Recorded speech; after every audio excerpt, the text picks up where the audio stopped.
My dad disowned my sister, and now he is dying. He is still refusing to see my sister, and my sister won't accept it. Backstory.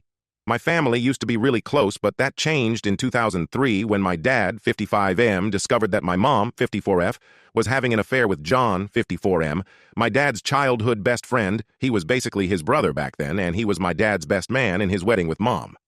He begged her to stay and work things out, but my mom ended up leaving him for John, and eventually they got a divorce, and my mom ended up marrying John 5 months later. My twin sister Sarah, 27F, was always the stereotypical daddy's girl.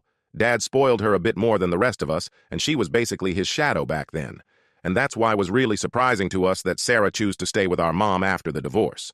Back then, me, 27M, and her were the only ones to still live with our parents. We have other 4 brothers. I choose to stay with Dad, and Sarah choose to live with Mom, and in the weekend she come to stay with me and Dad. I choose to stay with Dad, and I occasionally went to Mom house.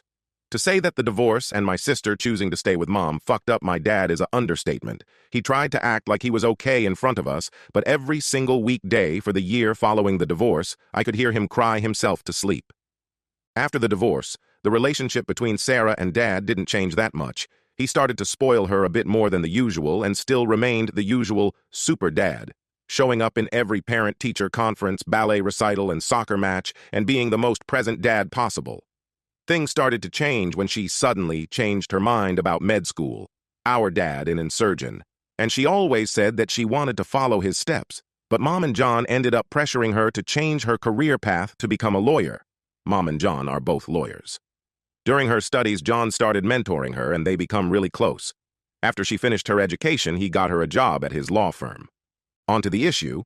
In 2017, Sarah got married. My dad was absolutely thrilled about her wedding. He gave Sarah a blank check for her dream wedding. To be fair, he did this to all of us. He really liked weddings. But in Sarah's case, he was really excited because she is his only daughter, and I always remembered him talking about walking her down the aisle. Like every wedding that we went to, he always said to her that he couldn't wait for the day to walk down his little girl down the aisle. One day before the wedding, Sarah drops the bomb that Dad and John will be walking her down the aisle together. Well, Dad is the most non-confrontational person to walk on this earth, and she expected him to just suck it up. He didn't do that. They got into a huge fight. First time I see he get angry. And in the end, he didn't attend the wedding, and John ended up walking Sarah down the aisle. The fallout was massive. After the wedding, Dad and his side of our family basically disowned her, and their relationship became non-existent. She tried to reach out after a while and make amends several times, but he simply didn't want to talk or hear about her. We expected him to turn around when she gave birth in 2018, but he doesn't even want to meet her kids. Earlier this year, he was diagnosed with pancreatic cancer, and unfortunately the treatment didn't work, and he is terminal. Even with that, he still doesn't want to see her again, and she doesn't understand that. I am very close to my dad, and this last few weeks are being really difficult to me. How do I convince her to let him go? Update.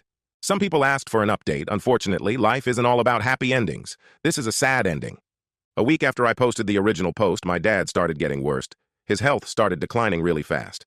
We lost him exactly 1 month ago. It wasn't pretty. I never thought it would be, but I never thought it would be that heartbreaking. He was in a lot of pain. He'd been through so much in these last months. As heartbreaking as it was to us, he deserved to rest. He was tired. In the end, he was lucid enough to say his goodbyes to me and my older brothers. Hearing him saying what he said to me was one of the most painful and beautiful moments of my life. His words to me meant a lot. I won't say exactly what he said because I believe that it's just too personal. He said goodbye to my daughters, 11 Mo and 2 Yo. It was just like when I was a kid. He gave them a kiss on the forehead, told them to be good girls, and said that he loved them. It was something I won't ever forget, and it hurts like hell that they are so young to understand what happened. They still ask about Grandpa, and every time I try to explain to them that he isn't coming back, they don't see to understand that. And how can I blame them? I'm only 27 years old. I honestly don't get it. I was supposed to get a lot more years with my dad. It doesn't seem fair at all. The worst part was my twin sister, Sarah. Dad died without speaking to her. I tried to talk to him about her, but he wasn't interested in speaking with her. She started getting more desperate, and suddenly, he died. It was expected, but she was in denial. His funeral was beautiful. A lot of people shared their stories about him. It was nice. Sarah saw Dad for the first time since the night before her wedding. She didn't recognize him. He was very skinny. Dad was always a bit overweight, the famous dad bod, but he had lost a lot of weight from cancer. She cried a lot during the whole funeral, Mom and John tried to show up at the ceremony, and my uncles were forced to kick them out of the funeral. Good fucking riddance. Dad's will went as expected as it could. Dad's family came from old money, petrochemicals, so he always had a lot of money. He left a little bit of money and properties divided equally to all his kids, including Sarah. He left a trust fund, which was a lot of money, for all his grandkids, including Sarah kids, which he never met. It was honestly expected. My dad never really cared about money that much. He just wanted us to be comfortable and assure that his grandkids all had something to support them. The tricky part was the personal things. He left a really big letter to all of us, except Sarah. It was really personal stuff. In my letter, he spoke to me about our story, about my childhood. It was really nice. I must have read the letter like 100 times, and I cried every single time. One of Dad's favorite hobbies was photography. He was quite an enthusiast, and the subject of his photos was pretty much our family. When he and Mom were together, later it turned out to be just me and my siblings. As a result of this, we had a lot of pictures from us growing up.